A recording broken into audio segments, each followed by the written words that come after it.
నమస్తే, welcome to our channel SR9 TV Telugu. మన channel subscribe చేయండి, లైక్ చేయండి, షేర్ చేయండి, కామెంట్ చేయండి. ప్లీజ్ సపోర్ట్ మీ.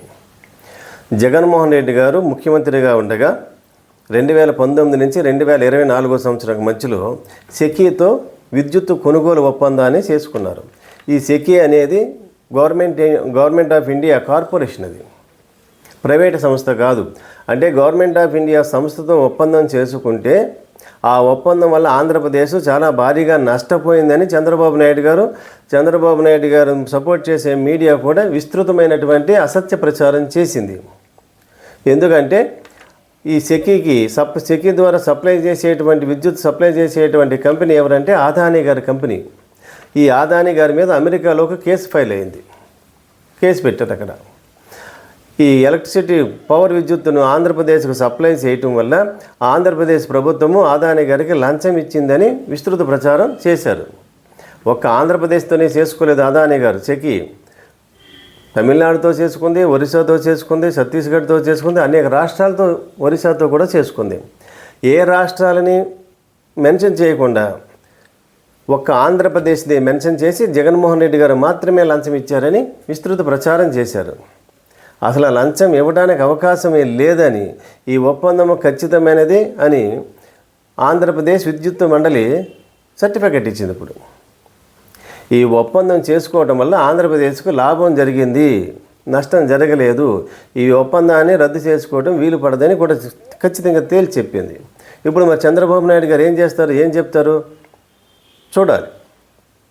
అయితే మరి చంద్రబాబు నాయుడు గారు జగన్మోహన్ రెడ్డి గారు లంచం ఇచ్చారని చెప్పినప్పుడు ఈ విద్యుత్ అదానీ గారితో సెకీతో చేసుకున్నటువంటి ఒప్పందం వల్ల ఆంధ్రప్రదేశ్ నష్టపోతుందని చెప్పినప్పుడు మరి ఆ ఒప్పందాన్ని రద్దు చేసుకుని కొత్త ఒప్పందాలు అంతకంటే తక్కువ సప్లై చేసేటువంటి విద్యుత్ కంపెనీలు ఎక్కడైనా ఉన్నాయా?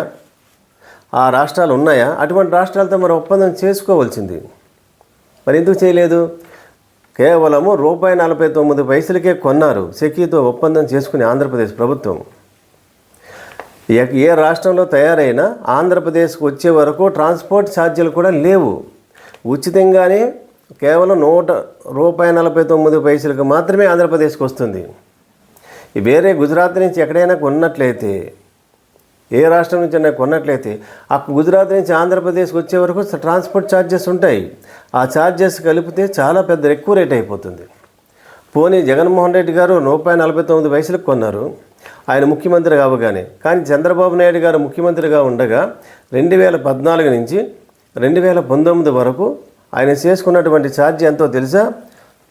₹5.90. చంద్రబాబు నాయుడు గారు చేసుకున్న ఒప్పందం ₹5.90. జగన్మోహన్ రెడ్డి గారు చేసుకున్న ఒప్పందం ₹49. అంటే ఇప్పుడు ఆంధ్రప్రదేశ్ రాష్ట్రానికి ఎవరు మేలు చేసినట్టు? చంద్రబాబు నాయుడు గారా, జగన్మోహన్ రెడ్డి గారా? ఎక్కువ కొంటే మేలు జరిగినట్టేమో. తెలుగు ప్రజలు కూడా అబద్ధాన్ని నమ్ముతున్నారు, నిజాన్ని ఎప్పుడు కూడా తెలుగు ప్రజలు నమ్మట్లేదు. అందువల్లే చంద్రబాబు నాయుడు గారు మళ్ళీ ముఖ్యమంత్రి కావడానికి అవకాశం ఇచ్చారు ప్రజలు. కానీ ఏదైనా నిజం ఎప్పటికైనా తెలుస్తుంది, అసత్యం ఎప్పటికీ ఆగదు. నిజం ఎప్పటికైనా ఖచ్చితంగా ప్రజలు తెలుసుకుంటారు. అంటే జగన్మోహన్ రెడ్డి గారు ఒప్పందం చేసుకోవటం వల్ల ₹40 చంద్రబాబు నాయుడు గారు చేసుకుని అన్ని ఒప్పందాలు రద్దు చేసుకుని జగన్మోహన్ రెడ్డి గారు ఒప్పందం చేసుకోవటం వల్ల, సెకీతో ఒప్పందం చేసుకోవటం వల్ల సంవత్సరానికి 4,400 కోట్లు ఆదాయం మిగులుతుందట. 4,400 కోట్లు 25 సంవత్సరాలకు చేసుకున్నారు. 25 సంవత్సరాలకు ఎంత? 1,10,000 కోట్ల ఆదాయం, సంపద మిగులుతుంది ఆంధ్రప్రదేశ్ ప్రభుత్వానికి. అదే చంద్రబాబు నాయుడు గారు చేసుకున్న ఒప్పందం వల్ల ₹5.90 కనుక కొన్నట్లయితే, ఆ ఒప్పందాలు రద్దు చేసుకోకుండా ఇప్పటికే కొనసాగుతున్నట్లయితే ఎంత నష్టం వచ్చేదో తెలుసా? 25 సంవత్సరాలకి 87,500 కోట్లు అదనంగా భారం పడేదంట. మరి అంత నష్టపోయేది ఆంధ్రప్రదేశ్. అంటే ఇప్పుడు సంపద సృష్టిస్తానని చెప్పేది ఎవరు? ఆయన ఒక పేటెంట్గా సంపద సృష్టించే తెలివితేటలు ఒక్క చంద్రబాబు నాయుడు గారికి మాత్రమే ఉన్నాయని, ఈ దేశంలో మరే ముఖ్యమంత్రి కానీ ప్రధానమంత్రి కానీ లేదని ప్రచారం చేస్తారు. ఆంధ్రప్రదేశ్ ఎన్నికల్లో అదే చేశారు. సంపద సృష్టించి 6 హామీలను అమలు చేస్తున్నారు. మరి ఇక్కడ సంపద సృష్టి ఎవరు చేసినట్టు? 87,500 కోట్లు ఆంధ్రప్రదేశ్కి నష్టం చేసిన చంద్రబాబు నాయుడు గారు సంపద సృష్టించినట్ట? 1,10,000 కోట్లు ఆదాయాన్ని సంపదను మిగిల్చినటువంటి జగన్మోహన్ రెడ్డి గారు సంపద సృష్టించినట్ట. 1,10,000 కోట్లు ఆయన మిగిల్చారు కాబట్టి సంపద సృష్టికర్త జగన్మోహన్ రెడ్డి గారు ఆంధ్రప్రదేశ్కి. ప్రజలు ఇది గుర్తించాలి. నష్టం కలిగించినటువంటి ముఖ్యమంత్రి చంద్రబాబు నాయుడు గారు. మరి ధైర్యంగా అన్ని ఒప్పందాలు రద్దు చేసిన కొత్త ఒప్పందాలు చేసుకోగలుగుతున్నారు. ఇప్పుడు కూడా జగన్మోహన్ రెడ్డి గారు ₹49 చేసుకున్న ఒప్పందాలను రద్దు చేసుకుని మరి రూపాయికే మీరు ఎక్కడైనా ఏ రాష్ట్రమైనా ఏ కేంద్ర ప్రభుత్వమైనా సప్లై చేస్తుంటే తీసుకురండి ఆంధ్రప్రదేశ్కి. అప్పుడు మీరు సంపద సృష్టికర్త అని మేమంతా నమ్ముతాం, ప్రజలంతా నమ్ముతారు. ఏ రాష్ట్రం కూడా ₹49 కంటే తక్కువ ఒప్పందం చేసుకున్న రాష్ట్రం లేదు. ట్రాన్స్పోర్ట్ ఛార్జీలు లేకుండా ఫ్రీ ట్రాన్స్పోర్ట్ ఛార్జీలతో కలిపి ₹49 ఆ విషయాన్ని కూడా గుర్తించాలి. అంటే 1,10,000 కోట్లు ఆంధ్రప్రదేశ్కి సంపదను సృష్టించినటువంటి ముఖ్యమంత్రి జగన్మోహన్ రెడ్డి గారు. మరి అటువంటి ముఖ్యమంత్రిని కాదని ఆంధ్రప్రదేశ్కి నష్టం చేకూర్చిన 87,500 కోట్లు నష్టం చేకూర్చినటువంటి ఆంధ్రప్రదేశ్ మాజీ ముఖ్యమంత్రి చంద్రబాబు నాయుడు గారు ఓట్లు వేసి 2024లో ఇప్పుడు ముఖ్యమంత్రిగా అధికారం ఇచ్చారు ఆంధ్ర ప్రజలు. అర్థం చేసుకోవాలి, ప్రజలే అర్థం చేసుకోవాలి.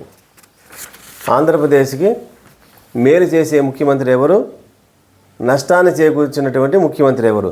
సంపద సృష్టికర్త జగన్మోహన్ రెడ్డి చంద్రబాబు నాయుడు గారు అంటే జగన్మోహన్ రెడ్డి గారే సంపద సృష్టికర్త. ఎంత ₹5.90 కొన్నది చంద్రబాబు నాయుడు గారు, ₹49 కొన్నది జగన్మోహన్ రెడ్డి గారు. ఈ రెండాటికి వ్యత్యాసం ఎంతో తెలుసా? యూనిట్కి ₹3.41. ₹3.41 అదనంగా పెట్టి కొన్నది చంద్రబాబు నాయుడు గారు. జగన్మోహన్ రెడ్డి గారు ₹49 కొన్నారు. ఈ వ్యత్యాసాన్ని ప్రజలు గుర్తించండి, తెలుసుకోండి. నిజంగా ఆంధ్రప్రదేశ్కు ఎవరు ముఖ్యమంత్రిగా ఉంటే మేలు జరుగుతుందో మీరే ఆలోచించుకోండి. రాబోయే కాలంలోనైనా నిర్ణయం తీసుకోండి. అసత్యాలను అబద్ధాలను నమ్మకండి, వాస్తవాలను తెలుసుకునే ప్రయత్నం చేయండి. అప్పుడు ఏ నాయకుడైతే రాష్ట్రానికి ముఖ్యమంత్రిగా ఉంటే మేలు జరుగుతుందో ఆలోచించి నాయకుడిగా ఎన్నుకోండి. మరిన్ని వార్తా విశ్లేషణలతో SR9 టీవీ తెలుగు మన ఛానల్ సబ్స్క్రైబ్ చేయండి, లైక్ చేయండి, షేర్ చేయండి, కామెంట్ చేయండి. Please support me.